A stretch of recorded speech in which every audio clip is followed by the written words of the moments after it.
So good morning, everyone. Thank you so much for joining us for the first in our college prep series this year. Today, we're going to be talking about understanding financial aid.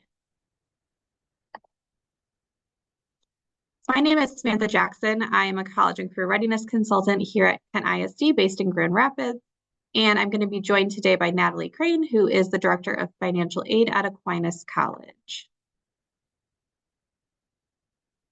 For those who are looking to get sketches today, I do have a sketch form here for you to fill out. I'm also going to throw the link in the chat for you. Oops. All right, link is also in the chat for you.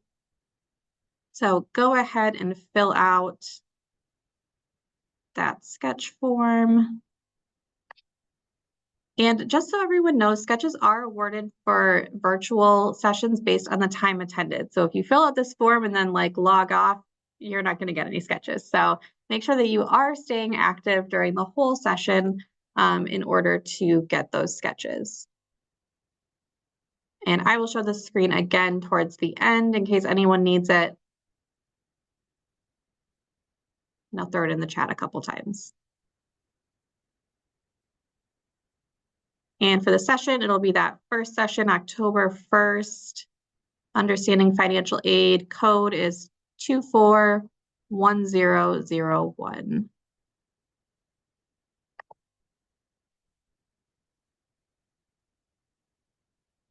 We had a couple people just joined. I'm going to throw that in the chat one more time.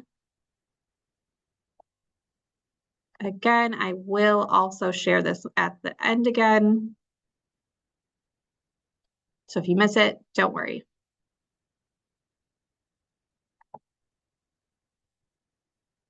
All right, so before we get into our topic for today, I'd love to just get an idea of who is here in the Zoom room with us. So if you don't mind sharing whatever information is relevant to you. I know that we have a lot of counselors, but we also have some people who might not work directly with students or who might work in other capacities. So feel free to share your name, your school, organization, your title, the grade levels that you support, and then how do you feel about working with students on financial aid? Or if you don't work with them, also okay.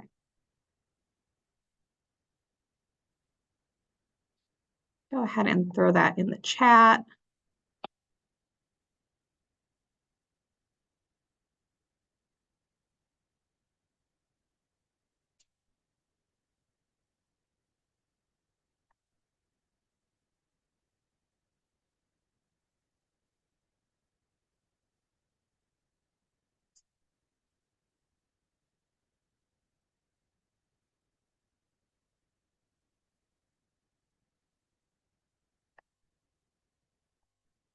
All right, a lot of middle high school counselors. Hi, Glinda.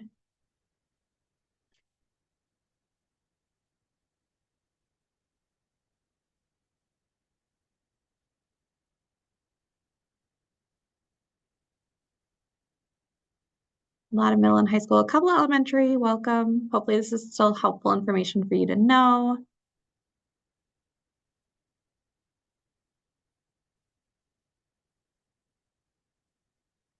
All right, great. Thank you everyone for sharing. And go ahead and feel free to keep sharing and interact with each other in the chat throughout.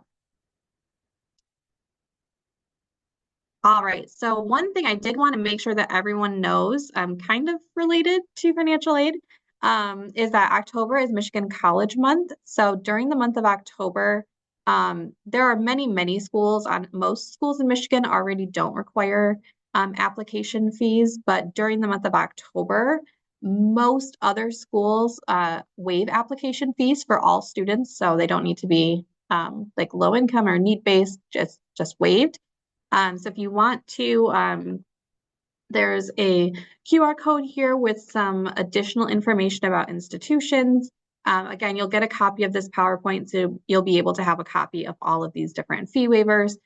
Some of them, they just make it free during the whole month, so you don't need a code or anything. There are a few of them, like you'll see MSU, Wayne State, that do have a code that students will put in. But again, this makes it so their application fee is free for the month of October.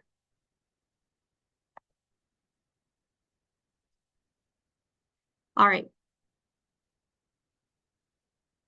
gonna get, yes, thank you for throwing in that sketch code for me.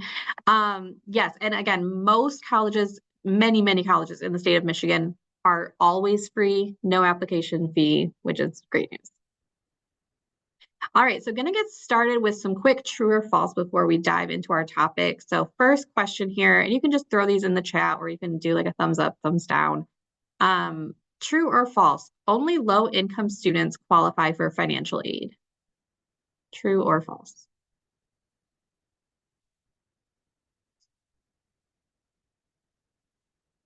Yep. Okay, great. Everyone's got this one. This is something I do hear from students, though, that they don't need to apply for it or they're not going to get it because of their, parents' finances. But of course, this is false. Anyone can qualify for financial aid. Financial aid is obviously a much bigger bucket than people think about, and we'll get into that today. Second, you have to be a straight A student to get financial aid.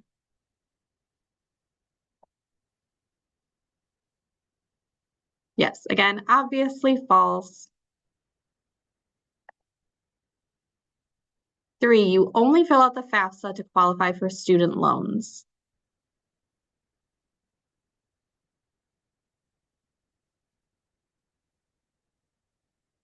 Great. Yes, also false. This is one I hear a lot from students who say, I don't want loans, so I'm not going to fill out the FAFSA.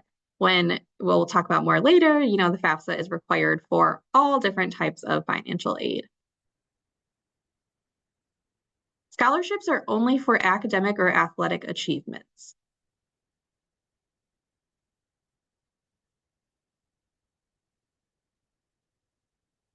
Yeah, great. Again, false. There are scholarships for everything under the sun. There are scholarships based on the company that your parents work for. There's scholarships for obviously performing arts and the arts. And if you're left-handed and if you can, make a commercial for a company, there's scholarships for everything out there. And last question, private colleges and universities can cost less than public colleges and universities.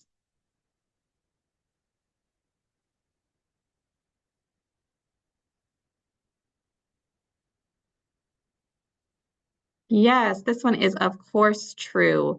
But again, a lot of students hear private versus public and automatically think, oh, private, that's going to be too expensive for me. I can't afford it.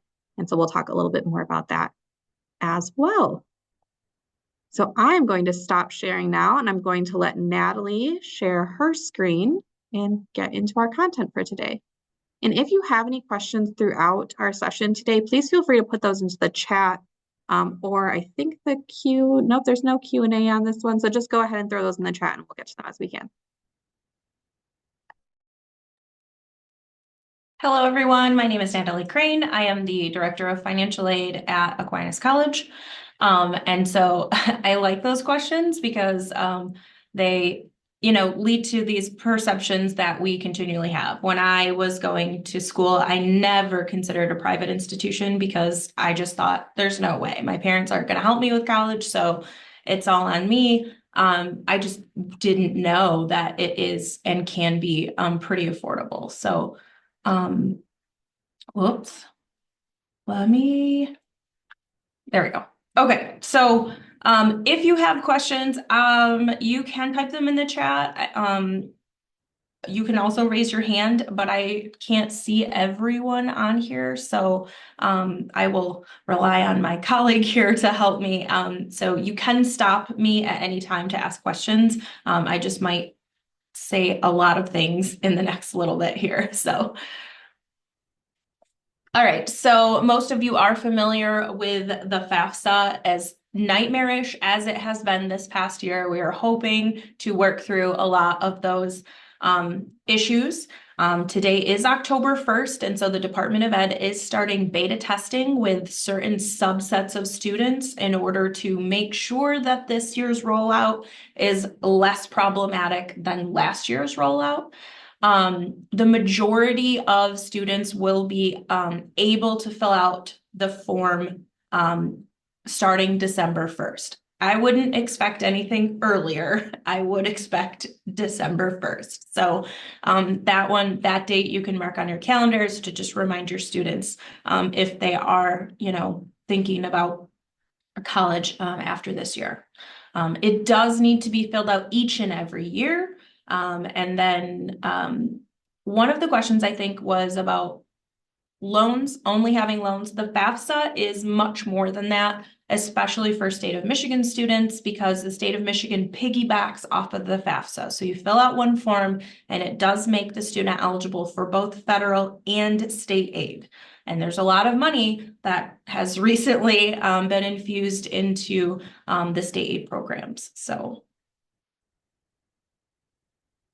all right, so we're just going to kind of swing through the different types of financial aid and what that involves. So we're going to start with the federal aid. Obviously, most of you are familiar with the Pell Grant. It is free money. Free money is the best kind of money that students can get.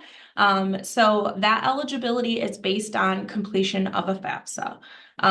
The whole simplification, the reason why the FAFSA was so messed up last year is because they changed the entire methodology for determining eligibility for aid for students in an effort to make more students eligible for the Pell Grant. So that was part of the reason they changed all of that. It is simpler as long as it works. And so, like I said, this beta testing should hopefully work out any last few kinks that we had during last year's processing. So hopefully once it opens for everyone on December 1st, it will be a much smoother and faster form to fill out. So current totals for the Pell Grant, if someone is fully eligible and a full-time student at least 12 credits, they would be eligible for $7,395 a year. So if your student is applying to 3 different schools and it says they are max Pell eligible, they're going to get that amount no matter what school they go to. Pell is the same at every school based on what the FAFSA says. I did hear that they might increase the total Pell amount for next year, but that is not set in stone at this time. So it's a maybe. It depends on budget. SEOG is the Supplemental Education Opportunity Grant. We love acronyms in this field, and there are a lot of them. And the SEOG kind of piggybacks with Pell. So if a student is Pell eligible, they can also get SEOG. It's not a set amount. So every school gets an allotment and they get to choose how they disperse that allotment to students. So the number will not be the same at every school like Pell will be. But if your student is Pell eligible, they're also SEOG eligible. And you can't have SEOG without Pell. Our school, for instance, uses residency to distinguish. So we give a little bit more in SEOG funds to students that are living on campus because their costs are a little bit higher. Other schools may have different ways of determining that. Let's see, I think I saw some chats, but it was about the form. Okay. All right, the other part of the federal aid are student loans. They're not necessarily the worst way for students to help finance. And we try to talk a lot about responsible borrowing, right? If you don't need the total amount that's offered to you, then you don't have to take it. If you can get by with the subsidized loan and not the unsubsidized loan, that's the more favorable loan type for students. And so, part of the department's regulations will limit the amount that students can borrow. And then also, people in my field, it's our job to tell young 18-year-old students, okay, you might not want to borrow all that you can just because you can. So the left side there talks about the federal student loans. That is the current interest rate. It has gone up quite a bit in the last 2 years, as have all interest rates. So the Department of Ed loans are subject to the same inflation issues. So that is a little bit higher than we've seen in the past few years, but it is still the most preferable form of loans.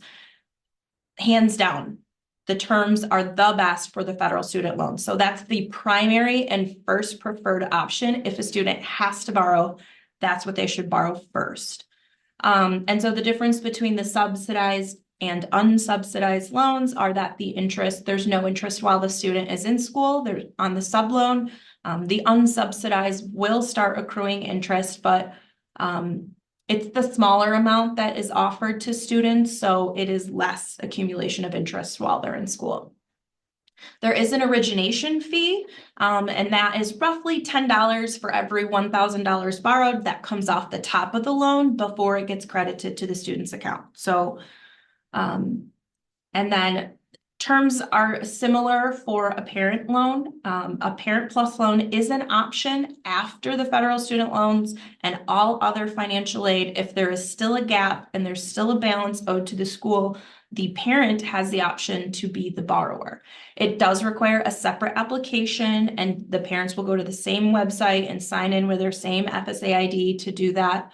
The interest rate is a little bit higher, but again, when we're looking and comparing a Parent Plus loan to private sources, typically the Plus loan is going to be a much better interest rate. So in terms of affordability over the life of the loan, it would be the federal student loans option first, then a Plus loan, and then private sources after that. The parents can choose to defer those payments while the student is in school, but they can also elect to make payments while the student's in school. It's up to the parent. They also get to select how much they want of a loan, and financial aid offices can help you determine that amount because there is an origination fee on that too. It's a bit higher at 4.228%.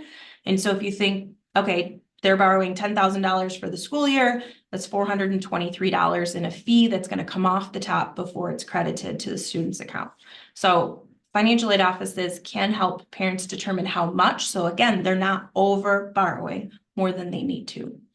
And then they also get to pick, if there is a refund based on the amount they borrow, who that refund will go to, if they would like it to go to their student or if they would like it to come back to them. So there are rules about borrowing. So on the left side, you'll see the annual loan limits. An incoming freshman can borrow no more than $5,500 in loans.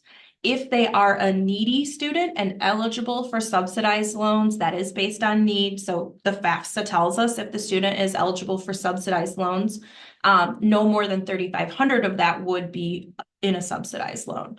And you can see as they progress through college, that amount increases to $6,500 and then $7,500. If you become a graduate student, you can borrow all the dollars, but that's where we really see people get into trouble, because most graduate schools do not cost $10,250 a semester. When I was finishing my master's degree at Grand Valley, it was probably $6-ish grand. For full-time, like 3 classes or whatever. And so if you borrow that full amount, you're getting a refund. And that is where we tell students you can get into trouble because that amount that you can borrow is so much higher. And then on the other side there, it has the aggregate or lifetime limits. So a dependent student, and the Department of Education defines a dependent student as a student that must put parent information on the FAFSA. They are limited to just $31,000 total in loans to get that bachelor's degree. So they are attempting to limit the amount of debt that a student is going into. So $31,000 on a standard repayment plan is roughly $250 a month, which is pretty manageable for a student if they did borrow each year of their undergrad. Okay, we're going to move on to state aid. Does anyone have any questions on any of the federal aid before I keep going?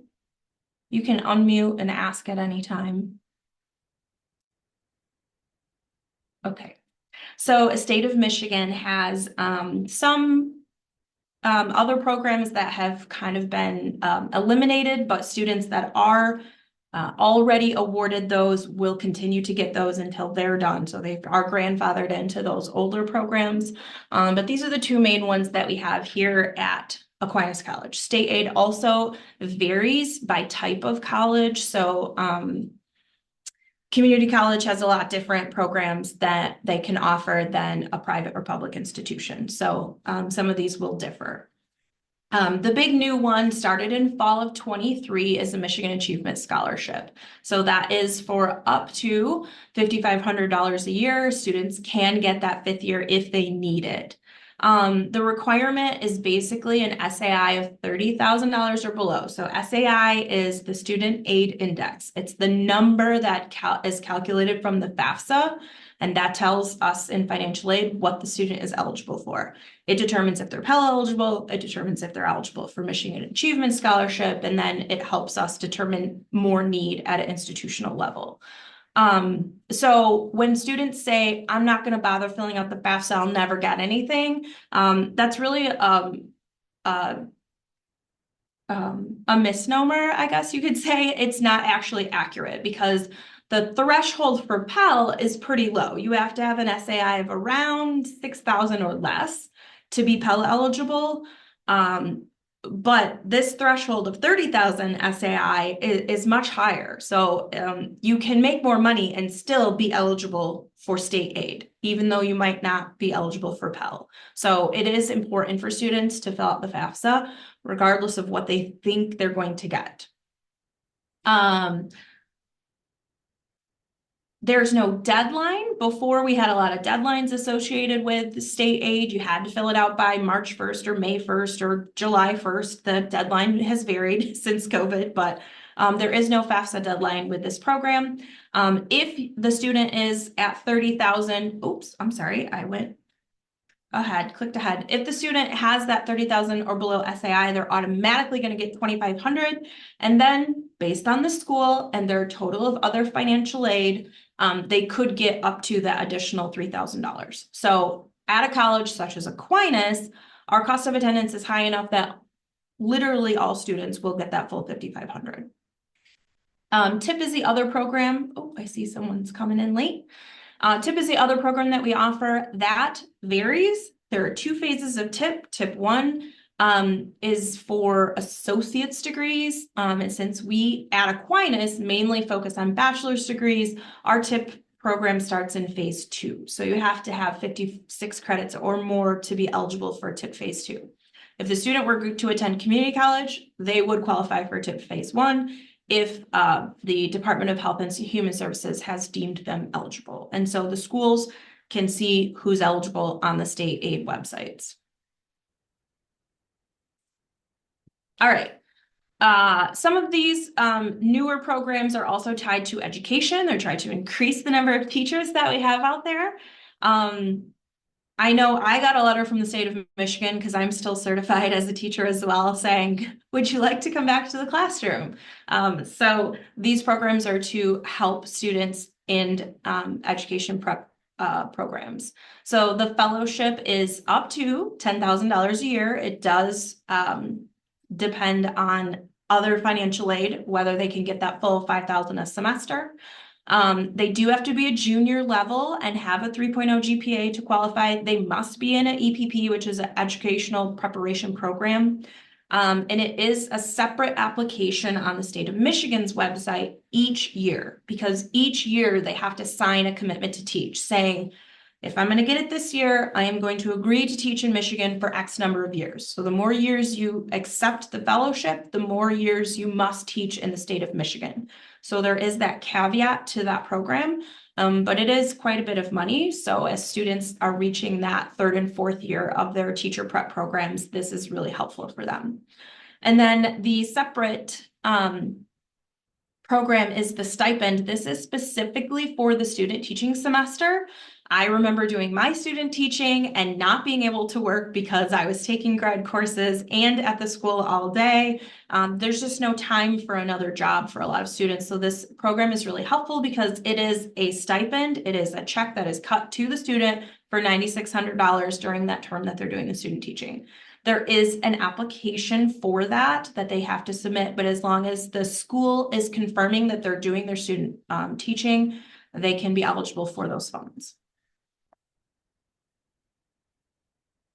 All right, we're going to move on to some Aquinas specific aid.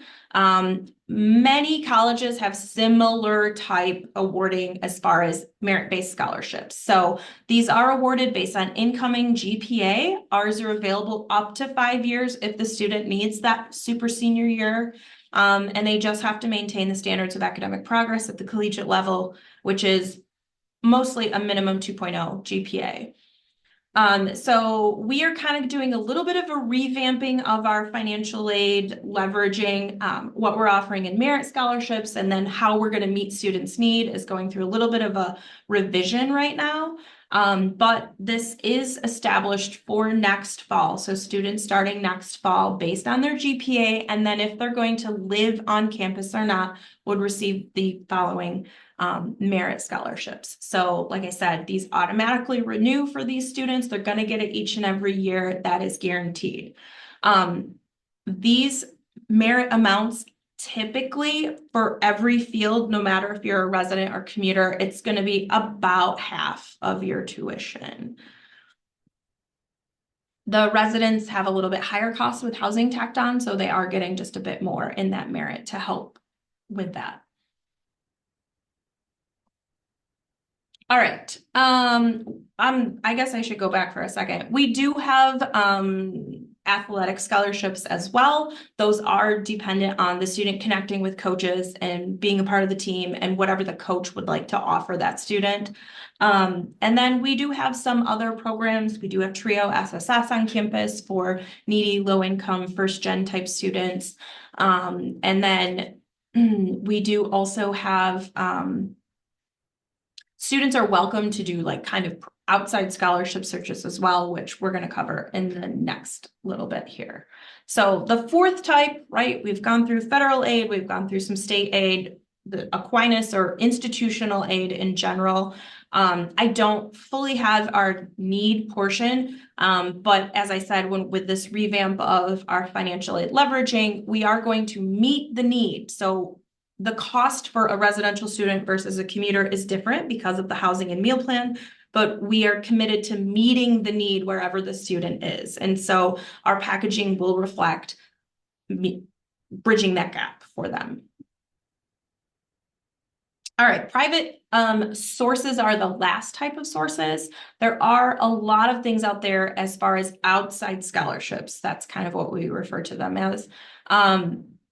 Students can apply for these all year round. There is a big rush in the spring for students to apply so that those checks are written to schools or students as the academic year is starting. So we often tell students, you can certainly go to fastweb.com or other national kind of scholarship search engines, but your best bet is to go more local. Every single county in Michigan has a community foundation and they give a lot of money, a lot of money. And so as I'm seeing these checks come into our school for students, we're going to start compiling a list of all those places that have written a check for an Aquinas student and sent it to the school on that student's behalf. So we're trying to kind of beef up our outside scholarship page on our website so that we can offer, these are real places that students have gotten scholarships from. Go check out their website. So that is coming. We're working on that right now, but those more local is less applicants.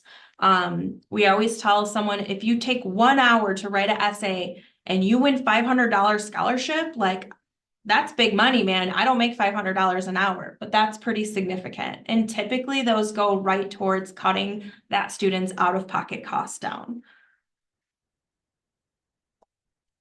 All right, there are also private loans. As we discussed, loans aren't the worst thing in the world, but this is maybe the least preferable just because their interest rates have also been, a victim of inflation.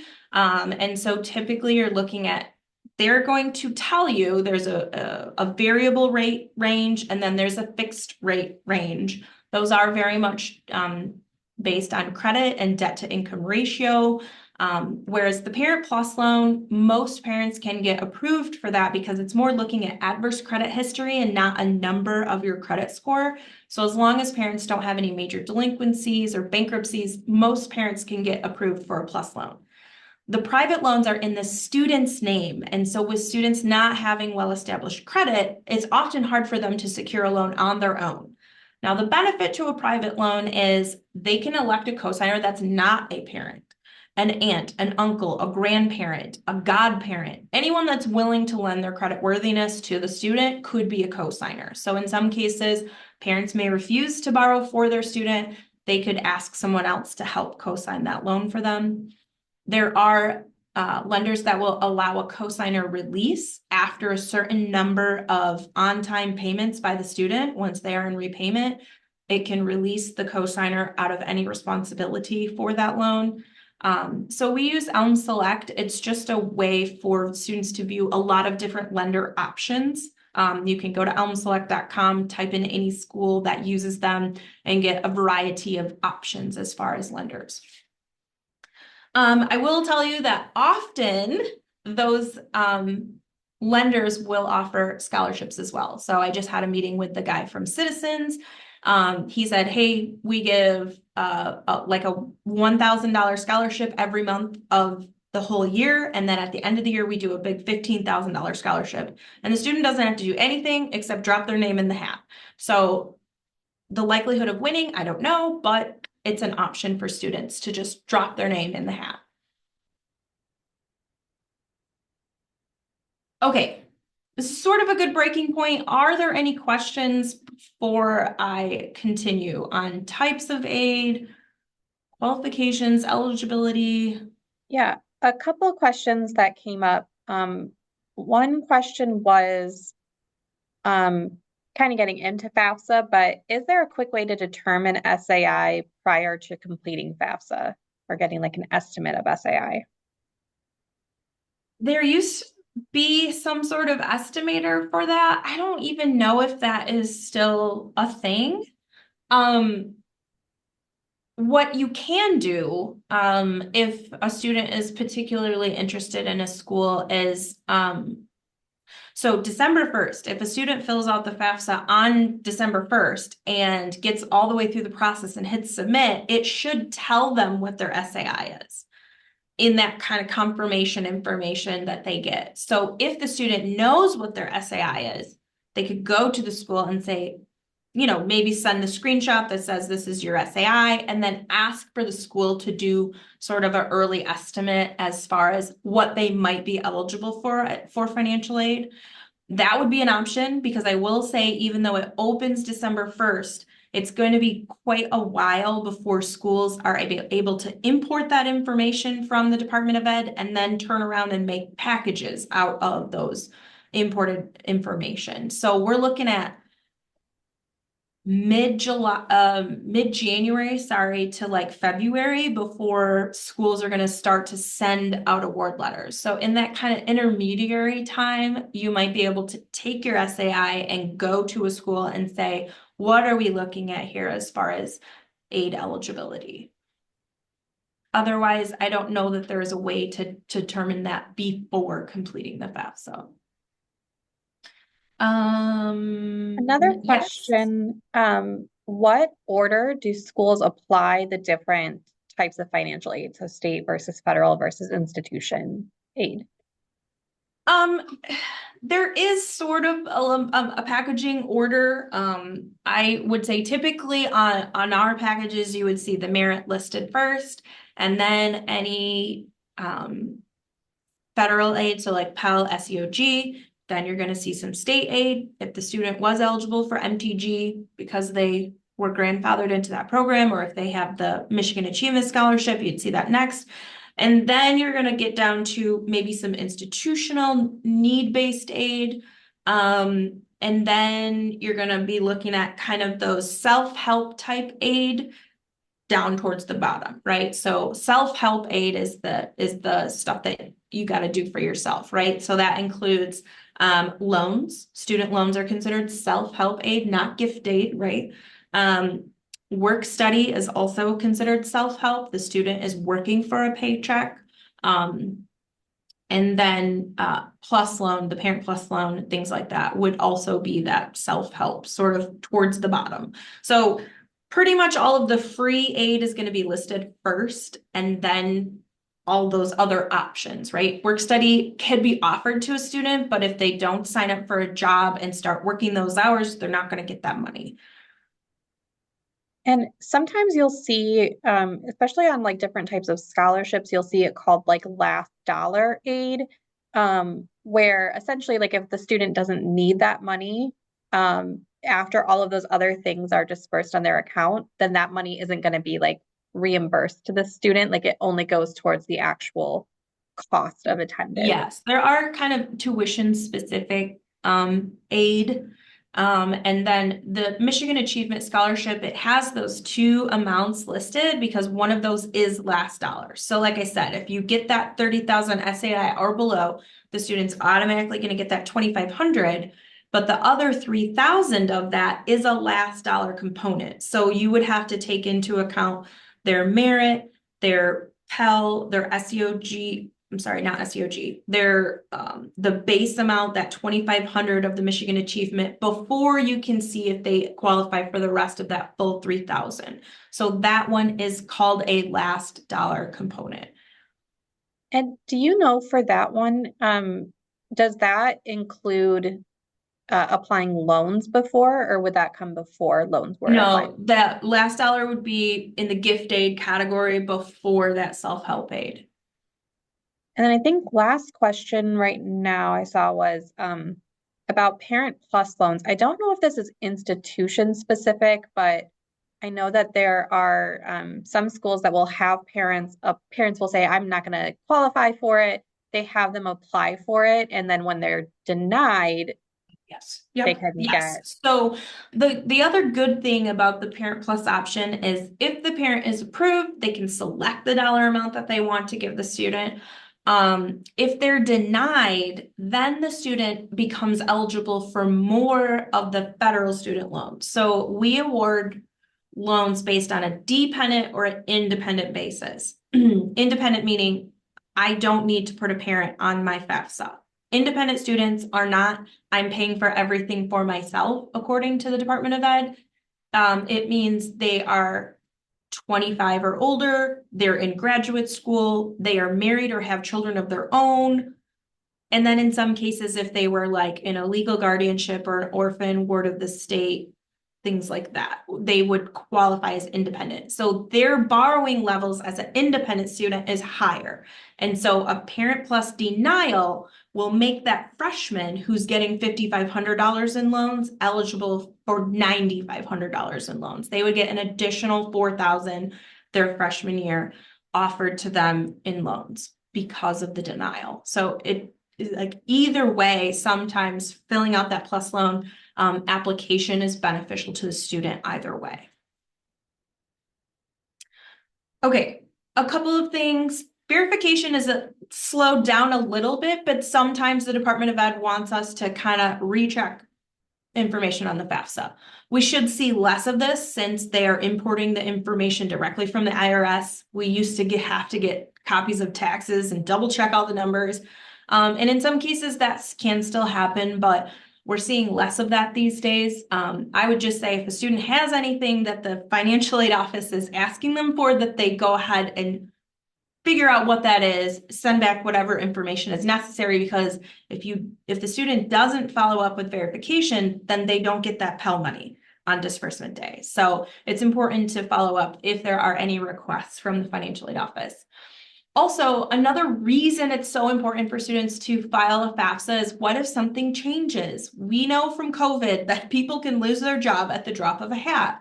And so if there is a job loss or a decrease in income, if there's death or divorce in a family, anything that's going to affect their income, the FAFSA is based on 2 years ago income already as it is. So this year's freshmen, we were looking at 2022 tax information.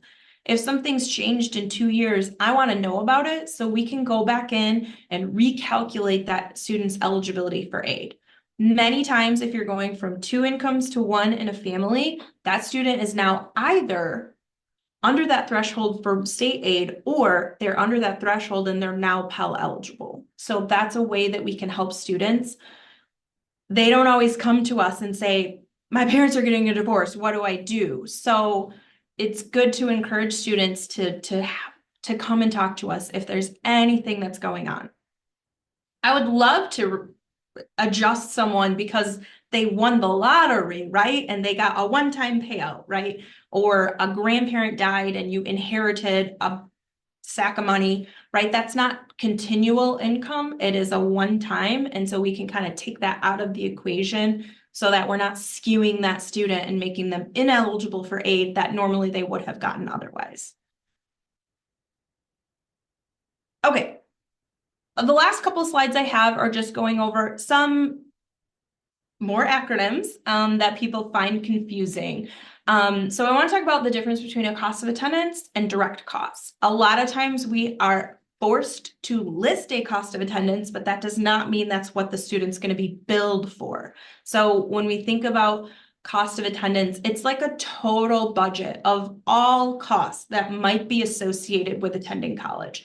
So if you're a commuter, you might spend more in transportation, right? Because you have to pay for gas to get to and from the school versus living on campus, your transportation costs might be a little less because you're right there on campus. So that cost of attendance is that total of both the direct costs, which is tuition, fees, and housing and meals, if that applies to the student, and then indirect costs associated with just living. So there's books and supplies, personal expenses, and transportation components that we calculate every year. So the cost of attendance can change every year because tuition could increase, or I take a look at the last 12 months and inflation has raised the cost of attendance because transportation, books and supplies, and personal expenses are more expensive than they were 2 years ago. So those components are renewed, revised every year for most schools. Direct costs are those ones that the student is going to see on the bill. When they are billed for their semester, they're going to be billed that tuition, the fees. Every school has some set number of standard fees for the semester. And then if they're residing on campus, the housing and meal plan options. So the net price or the out of pocket is really going to be the difference in what they're billed for, those direct costs, and what their financial aid is. So you take the direct charges and you subtract all the financial aid, whether they've accepted loans or not, right? There's going to be an out of pocket cost. That's the price that it's going to be for the student to attend. All right, sticker price can be really scary. We talked about how most people don't imagine that a private school education is something that their family can afford, and really that's just not true. Our sticker price might be high, but we do give so much aid to help meet that need. And so that's the commitment Aquinas is making, is that we're going to help meet that need. We last year had what we called the Aquinas Assurance, and we are continuing that this year. So if a student is full Pell eligible and a domestic student to a Michigan resident, I should say. If they're full Pell eligible and they are full state aid eligible as far as that Michigan Achievement Scholarship, we are going to make sure that we meet their need for tuition. And so we'll make sure that their costs are covered up to tuition. Yeah, sometimes people say I'm getting so much more money from this other school, or they cost so much less than we do. And if you do a real side-by-side comparison of the direct costs of each school and then the total of financial aid, that's how you can compare apples to apples. I have lots of students that I will say, if you're going to appeal for more financial aid from our institution, I'm going to want to see what that other school is giving you. And then compare those apples to apples, not they're giving me 20,000 in scholarship, you're only giving me 15. Well, maybe their costs are less than ours or more, or vice versa. So we like to make sure that students are looking at that out of pocket based on those direct charges and then all of the financial aid, because a scholarship total means nothing if it's not compared to the cost.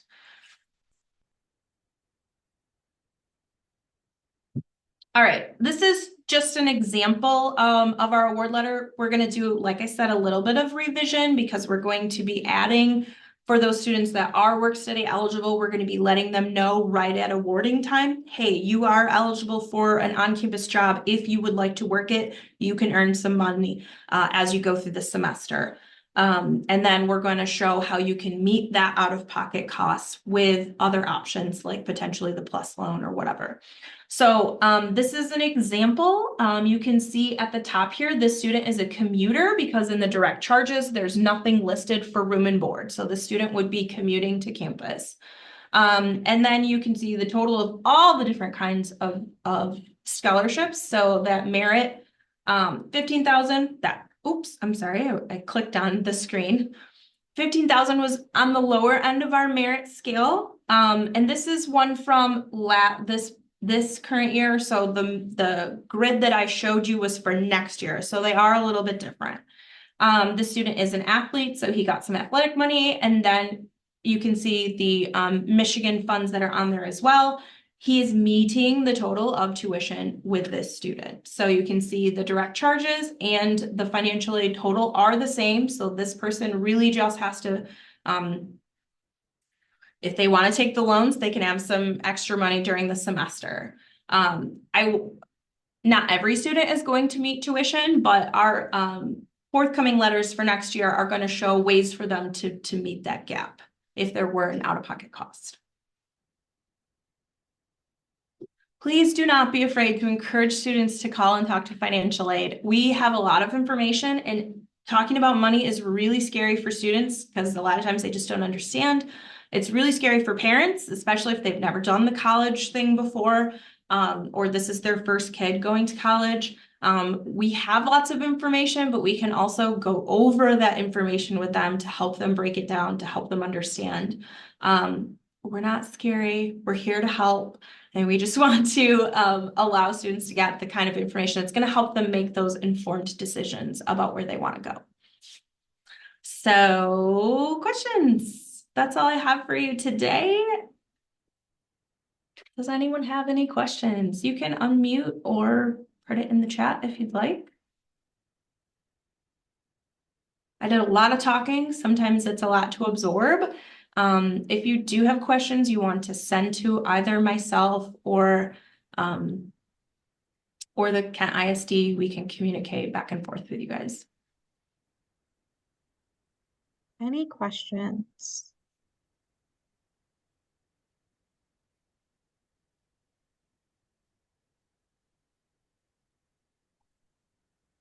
Yes, Tara, it does go until 10. We've got a little bit more.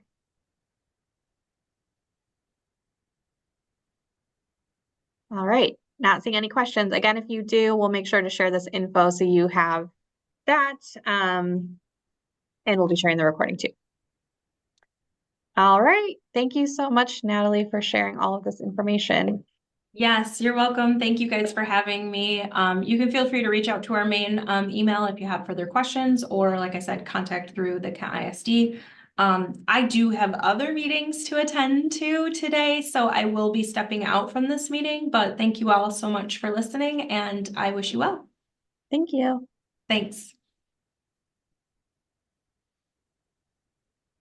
All right, I'm going to share my screen again here now.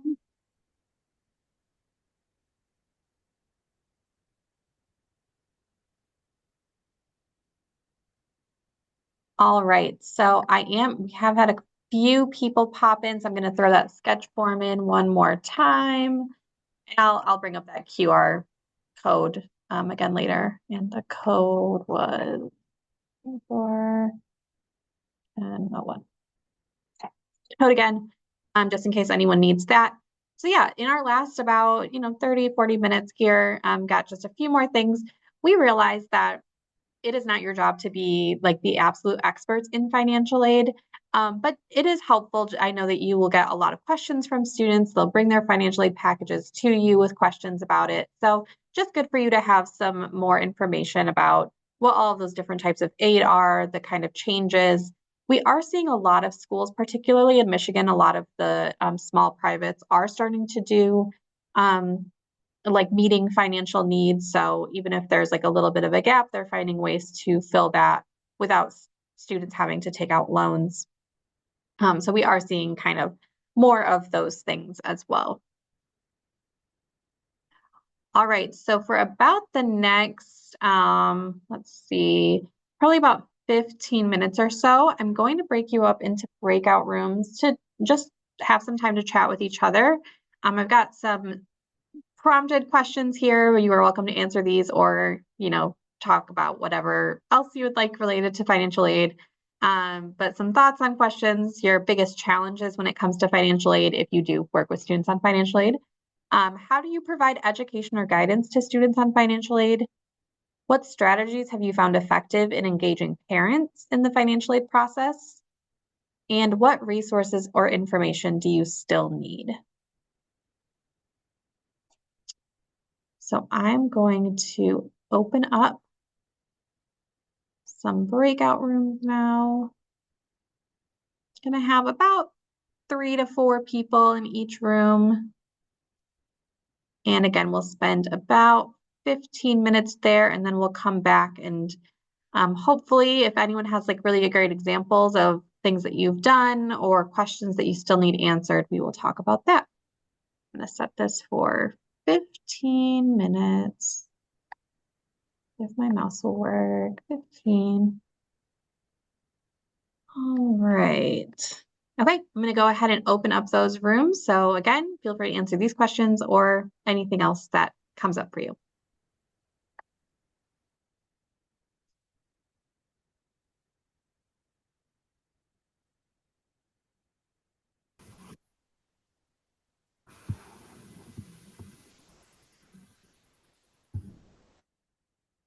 All right. So I would love to hear from a few people if anyone wants to share any of the discussion that happened, whether it's on one of these questions or just like other strategies or questions that you talked about in your group. So feel free to raise your hand, unmute yourself, put it in the chat.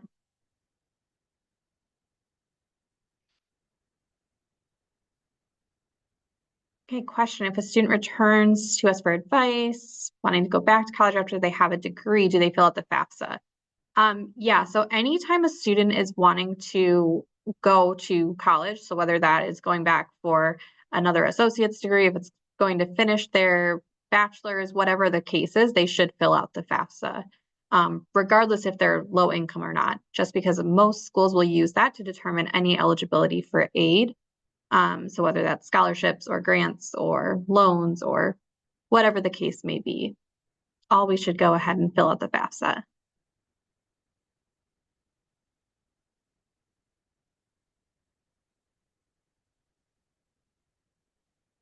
All right, does anyone have any strategies that they've used to help educate or guide students on financial aid or to help engage parents in the process? Anyone have anything they want to share?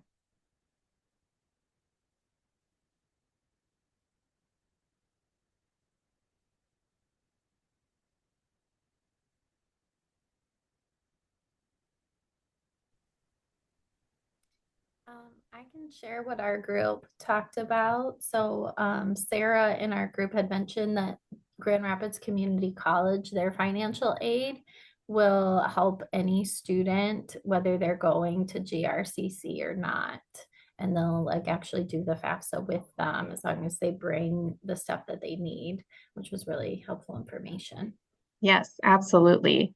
And overwhelmingly, my experience has been that depending on the time of year, a lot of colleges, admissions offices, and financial aid offices are absolutely willing to work with students that are going to their school, but also to come out to events and things at your schools.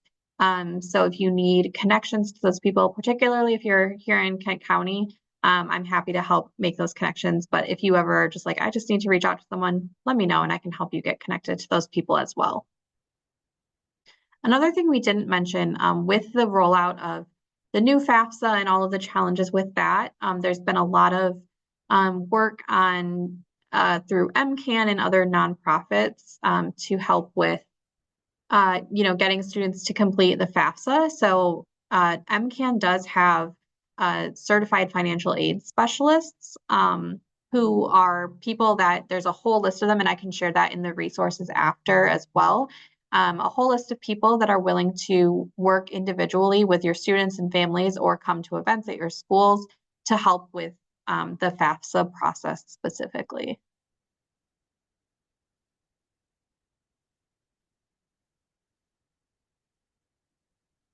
Any, that happens often, Lisa. You try to leave the room and you accidentally leave the whole thing.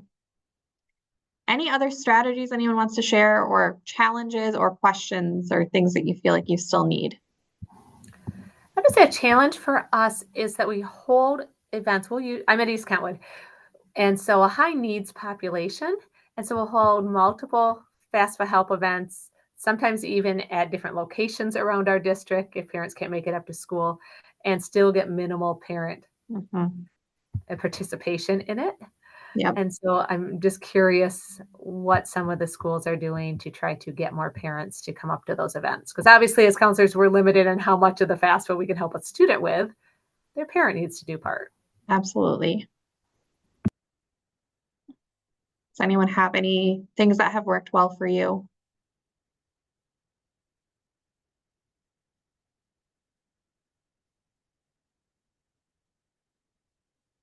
One thing I've seen to be effective, again, also depends on attendance at conferences, but I've seen some schools that have partnered it with parent-teacher conferences. And so they'll have like kind of a session during that time where, again, depending on if parents are coming to that or not, but they'll have space for them to work on it during that time, in the spring semester in particular.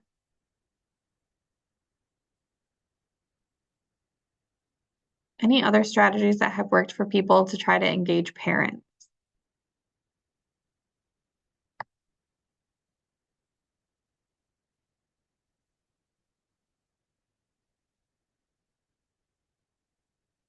Not hearing any. All right. Well, Jen and I see Andrea in the chat. We can definitely chat about that too and brainstorm some ideas.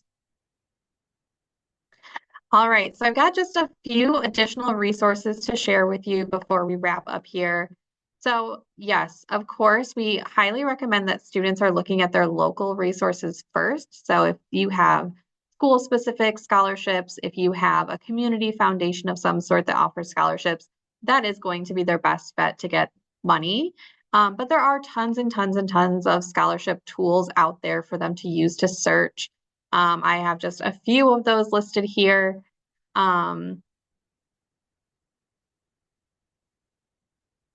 Yeah, Lisa said, I think lack of engagement is because of fear.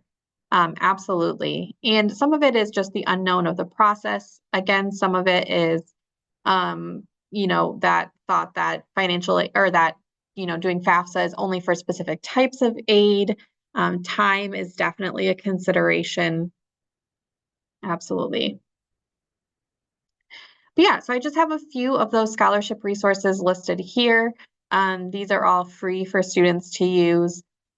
United We Dream down here specifically has, and I'm going to share the direct link because it takes a little bit of digging to find it on their website, but they specifically have resources for students who don't have US citizenship or have varying levels of different statuses. So that one is really, really great if you have any students who are undocumented or have parents who are undocumented or things like that. But otherwise, these are all pretty generic search tools for students. I will also share a link to make a copy of this if this is helpful to you to work with students. So this is something we worked on to help students compare the costs. So kind of like Natalie was saying, being able to compare apples to apples. So they'll get all these different financial aid letters. There's no one form for the financial aid letter. So each school does it a little bit different. Some of them are purposely deceiving, which is unfortunate. Some of them are just confusing. So this is just something we put together to try to help them be able to compare different financial aid packages that they get. So you'll see those direct costs, so the cost of tuition, fees, room and board, all of that. You'll see the grants and scholarships, the loans, so that they can compare their estimated bill for each year.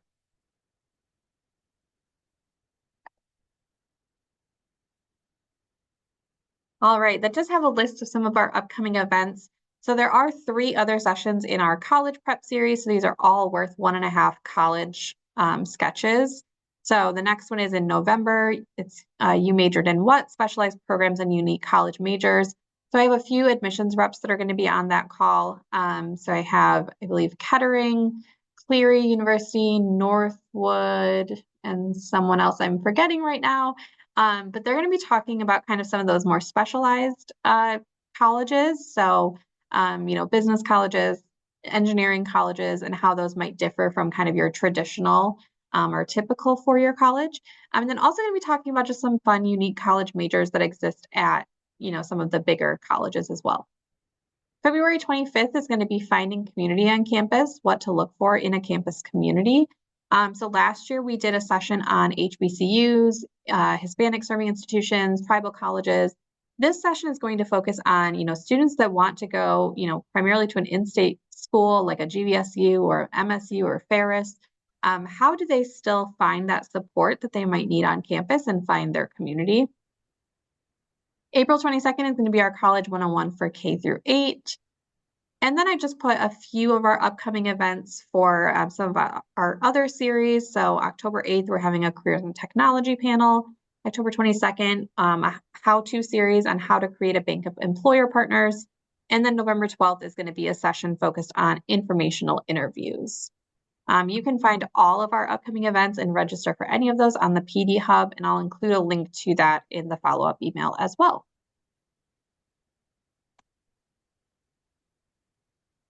Throwing up that sketch form one more time, just in case anyone didn't already fill it out. If you did already fill it out, don't worry about it, but just giving you one more opportunity here to fill that out. I'm going to put it in the chat one more time.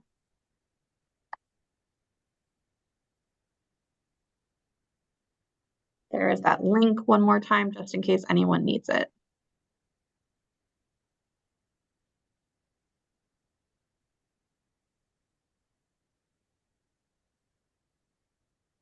All right, and that is all I have for you today. Again, you will get a copy of the recording, the PowerPoints, any of the resources that we mentioned. If you have any questions, you're always welcome to reach out to me. My email is up here on the screen. Any last lingering questions for today?